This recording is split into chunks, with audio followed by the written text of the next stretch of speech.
আজ আবারও তোমাদের দাদাভাইকে ছেড়ে আমাকে চলে যেতে হচ্ছে। মানে আজ থেকে আবারও আমার শুরু হবে একাকিত্ব জীবন।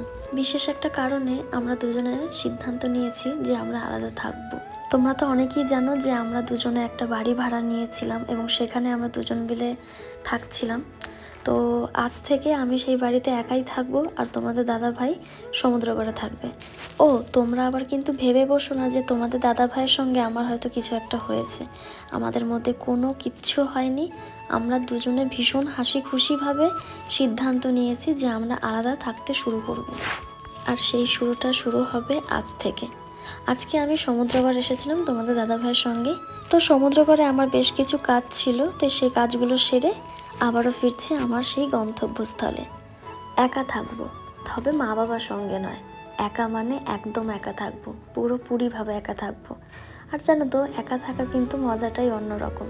হ্যাঁ, একটু কষ্ট হয় ঠিকই, তবে একা থাকার মজাটা যে একা থাকে সেই একমাত্র বুঝতে পারবে যে একা থাকলে ঠিক কতটা আনন্দ হয়। তো আমাদের দুজনের এই আলাদা থাকার পিছনে কিন্তু অনেক বড় একটা কারণ আছে। সেই কারণটা কিন্তু আমি অবশ্যই তোমাদেরকে বলবো, আর খুব শিগগিরই বলবো। কারণ আমরা আমাদের লাইফের জন্য অনেক বড় একটা পদক্ষেপ নিতে চলেছি, আর সেটা কিন্তু আমরা সফল যতক্ষণ না হতে পারছি ততক্ষণ আমি চাইছি না কাউকে জানাতে। যেদিন আমরা সফল হব সেদিনকে তোমাদের অবশ্যই জানাবো। আর সবসময় মাথায় রাখবে, তোমাদের জন্যই আমাদের সব কিছু।